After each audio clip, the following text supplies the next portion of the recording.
Je vous propose donc d'essayer de nous mettre d'accord sur ce qu'est ou doit être la souveraineté et donc sur ce que j'appelle donc le diagnostic. D'abord, est-ce qu'on peut s'accorder sur le sens du mot souveraineté et sur ce que recouvre le concept du souverainisme? Car je crois que vous avez pu vous accuser entre vous souvent, là je parle aux politiques, de ne pas être de véritables souverainistes. Donc on va commencer par cela si vous voulez bien. Tout d'abord, la souveraineté, qu'est-ce que c'est? Florian Philippot, est-ce que vous pouvez nous répondre en premier là-dessus? La souveraineté, c'est...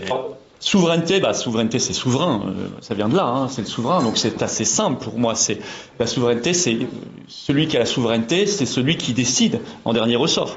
La souveraineté nationale, c'est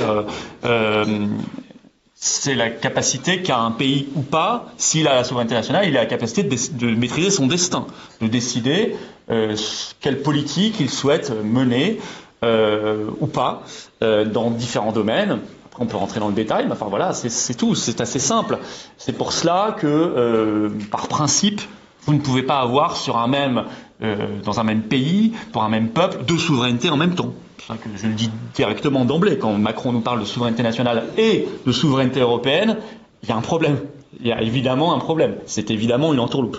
Il y en a une qui efface l'autre. Et en l'occurrence, c'est la souveraineté européenne, entre guillemets, qui est là pour effacer la souveraineté nationale. C'est absurde d'ailleurs de parler de souveraineté européenne, non? C'est absolument absurde, c'est plus que ça, c'est vicieux.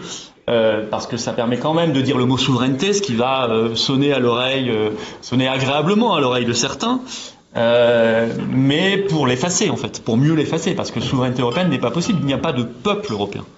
Il n'y a pas d'instance démocratique européenne par définition représentative d'un peuple qui n'existe pas.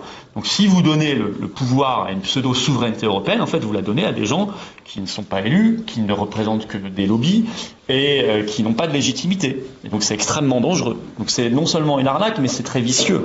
Parce que par contre, ça détruit dans le même temps la vraie souveraineté, c'est-à-dire celle des nations, celle des peuples.